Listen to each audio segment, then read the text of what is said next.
ULAS was called in 2013 to look at this large area between the villages of Glenfield and Kirby Muxloe.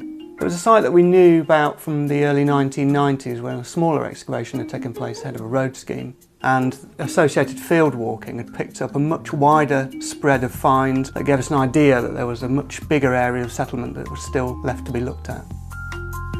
The main focus of our work was a 4-hectare spread of Middle Iron Age to Late Iron Age settlement remains, and that consisted of a spread of roundhouses, enclosures, various pits and Iron Age settlement features. The nature of the finds was totally unique to this area and beyond, really. We found a whole series of complete metal cauldrons from the Iron Age, a complete sword, various dress pins and brooches, and a very unusual object known as a horn cap, which we think may have been part of a ceremonial sceptre or mace. One of the main finds that we made were the cauldrons. They're extremely rare to find. This is only the second multiple cauldron find of its type in Europe.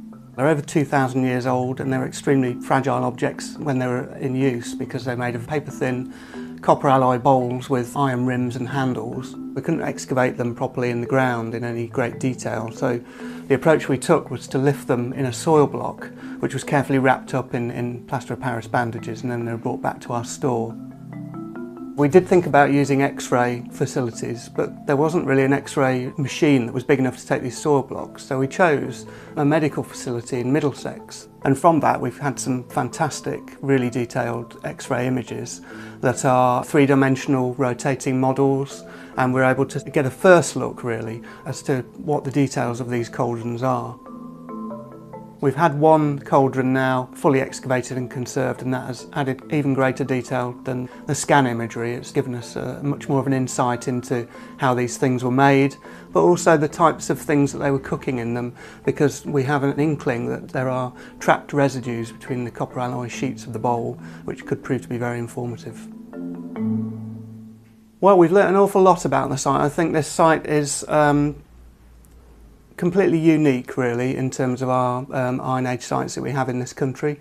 It's a very large site, and it looks like on the surface you would think it was perhaps a village site, but a careful unpicking of the stratigraphy and the overlapping roundhouses has shown that it is actually a very long-lived site with slight shifts in settlement over time. It began life as a relatively small open settlement of paired roundhouses.